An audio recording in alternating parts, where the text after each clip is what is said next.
The Easter lamb was perfectly roasted, the table decorated with expensive linen and crystal, everything staged to perfection in my mother-in-law's Adelaide Hills dining room. 15 family members sat around the table, making polite conversation over wine that cost more than my monthly car payment. I sat quietly in my Target dress, the one I'd worn 3 times before, trying to be invisible. Then Eleanor, my husband's mother, set down her fork with a delicate clink. "You know what I find embarrassing?" Her voice cut through the chatter. Everyone stopped. She looked directly at me. "How cheap Gemma is.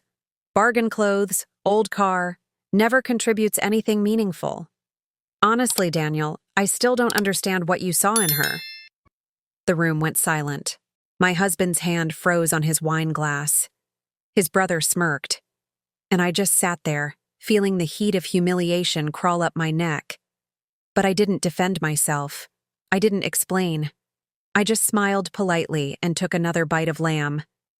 Because what Eleanor didn't know, what none of them knew, was that tomorrow morning, one of the most powerful women in Australia was coming to my house, and everything they believed about me was about to shatter. My name is Gemma Walsh. I'm 38 years old, and I've been married to Daniel Harrison for 5 years.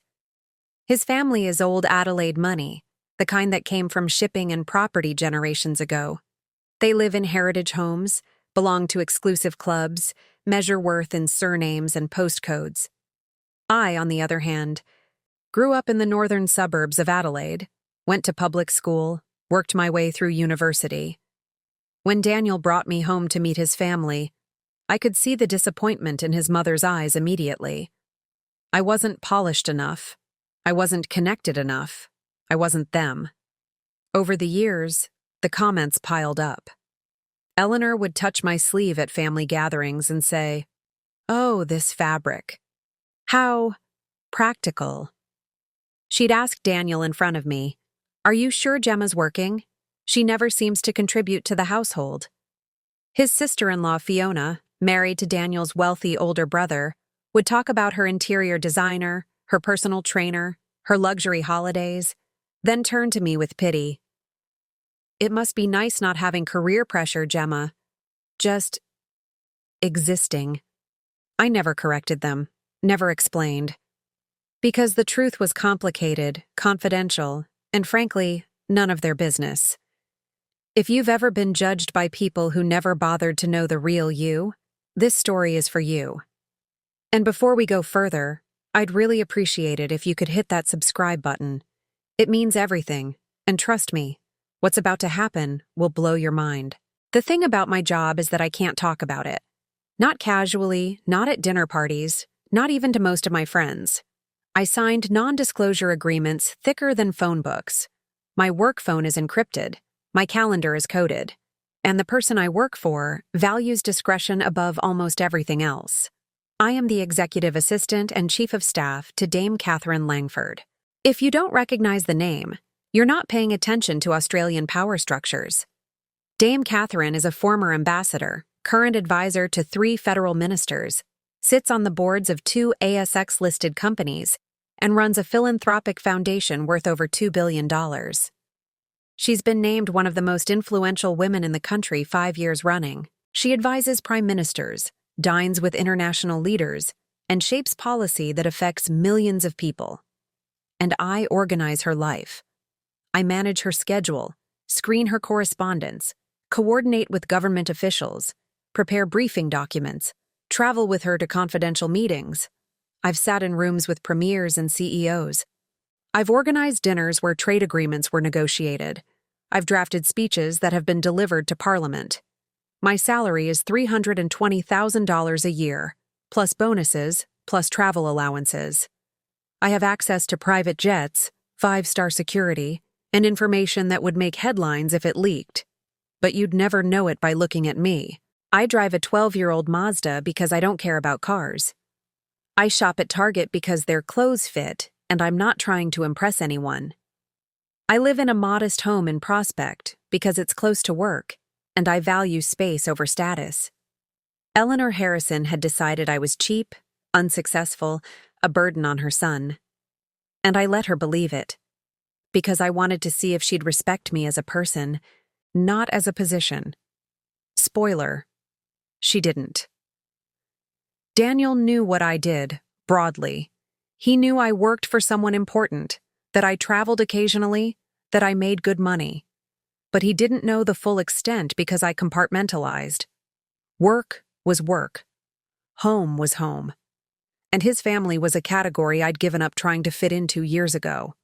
The Easter dinner humiliation was the final straw, not because it hurt more than the others, but because I was tired.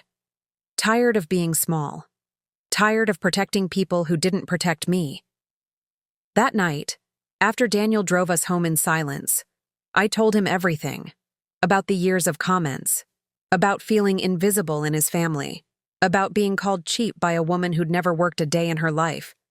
Who lived off inherited wealth and judged others for not displaying it loudly enough. He looked stricken. "I'm so sorry. I should have said something. I should have defended you."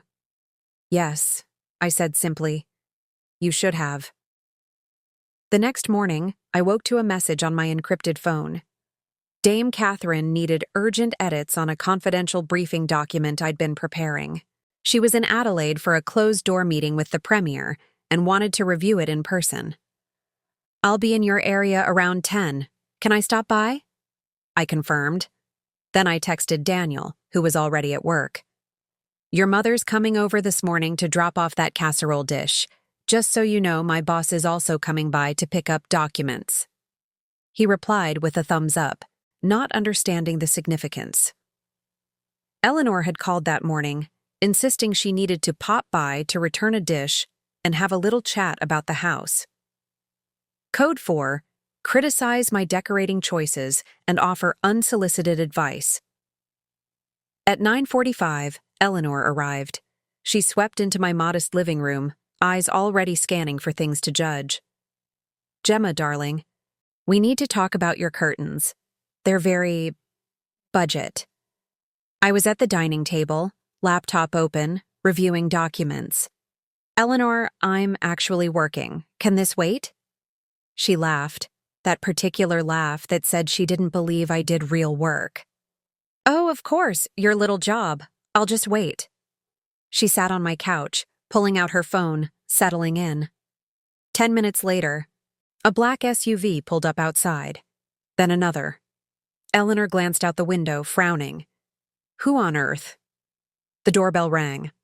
I stood, smoothed my jeans and simple blouse, and opened the door. Dame Catherine Langford stood there, 72 years old, silver hair immaculate, wearing a Carla Zampatti suit that probably cost more than Eleanor's entire outfit. Behind her, 2 security personnel waited discreetly by the vehicles. "Gemma, thank you for accommodating me." Her voice was warm, cultured, commanding without effort. "Of course, Dame Catherine. Please come in." Eleanor's face had gone completely white. "Stay with me. This is where everything explodes. And if you're loving this, please subscribe. You're going to want to see what happens next." Dame Catherine stepped into my living room, and the air pressure seemed to change. She carried authority the way some people carry perfume, subtle but unmistakable. Eleanor stood slowly, mouth slightly open, trying to process what she was seeing. "Dame Catherine Langford," I said calmly. "This is Eleanor Harrison, my mother-in-law.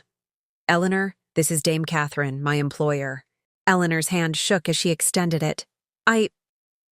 "Dame Catherine, this is such an honor. I had no idea Gemma worked for you." Dame Catherine shook her hand briefly, politely, then turned her attention back to me.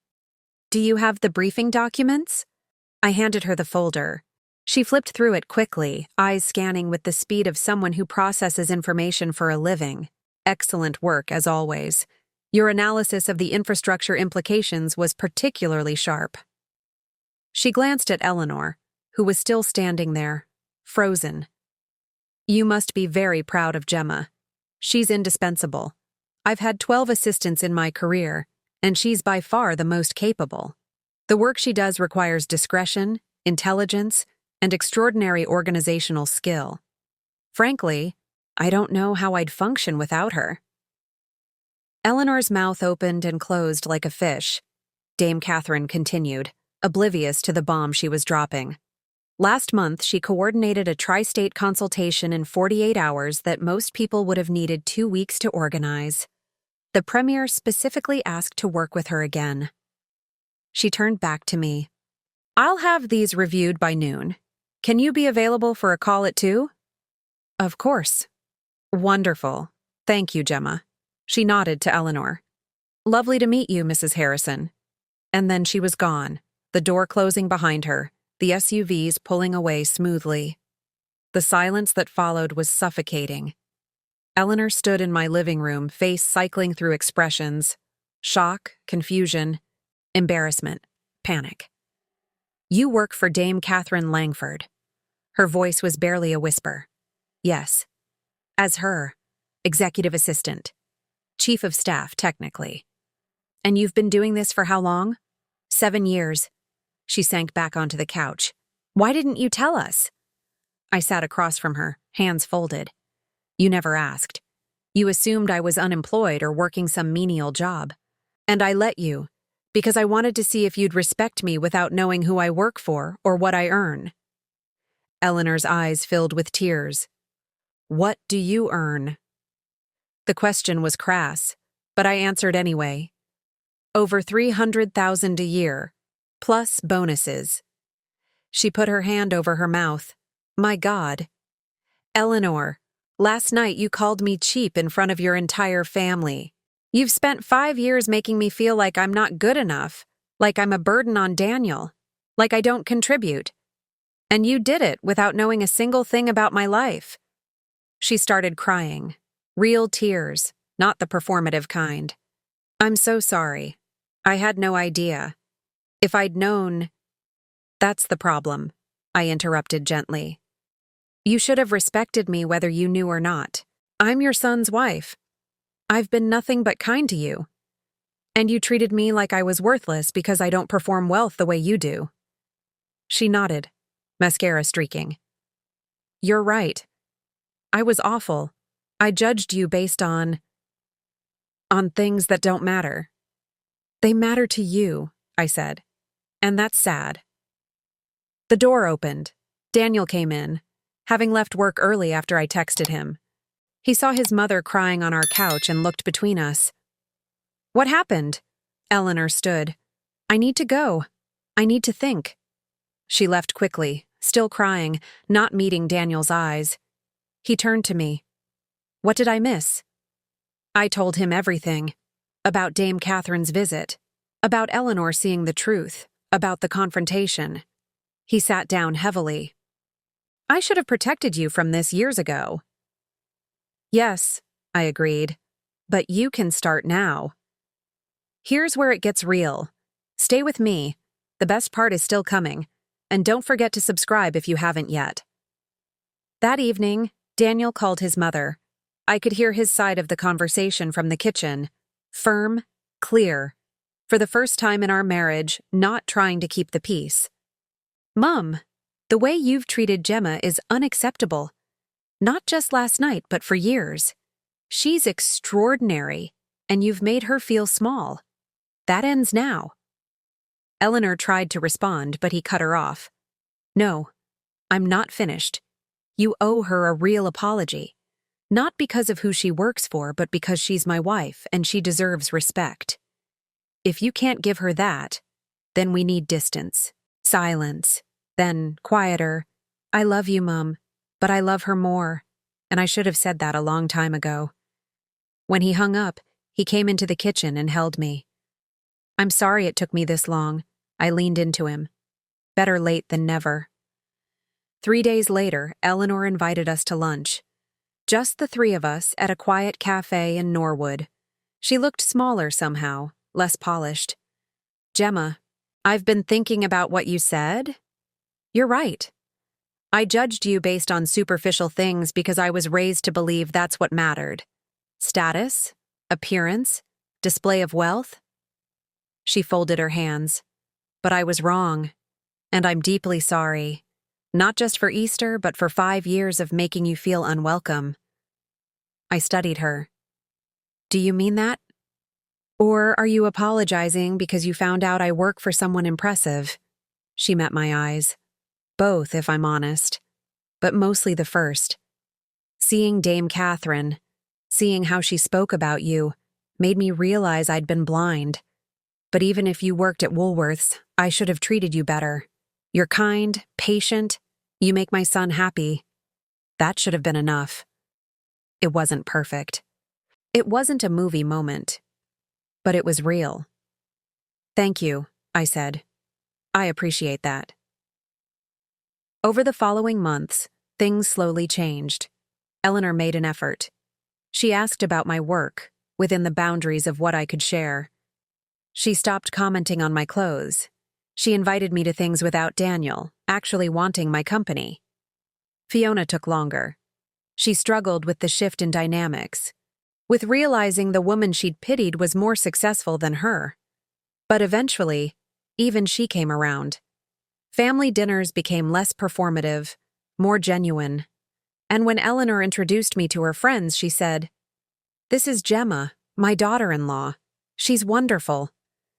Not mentioning my job, just me. I didn't change. I still drove my old Mazda, still shopped at Target. Still lived in my modest house, because those things weren't about money.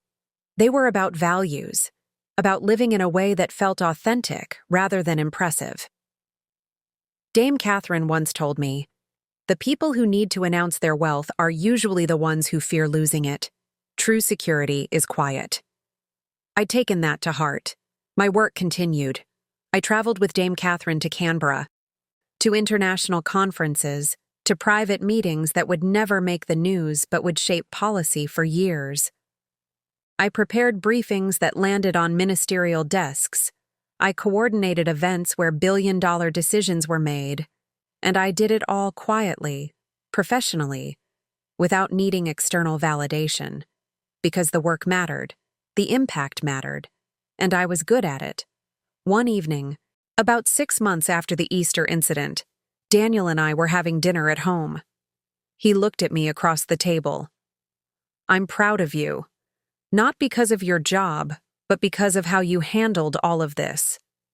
You could have thrown it in their faces years ago. You could have made them feel small, but you didn't." I smiled. "That's not who I am." "I know," he said. "That's why I love you." The truth is, Eleanor's opinion of me never defined my worth. Neither did Fiona's. Neither did anyone's except my own. I knew what I contributed to the world. I knew the value of my work. And I didn't need a title or a paycheck or someone else's approval to validate that. The validation came from the work itself. From the moments when a policy I helped shape improved people's lives. From the times Dame Catherine trusted me with sensitive information because she knew I'd handle it with integrity. From the quiet satisfaction of excellence that doesn't need applause. If someone has ever made you feel less than because you don't perform success their way, I want you to remember this. Your worth isn't measured by what people see. It's measured by what you do when no one's watching. By the integrity you bring to your work.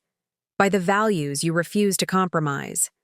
The loudest people are rarely the most important ones. The flashiest lives are rarely the most fulfilling.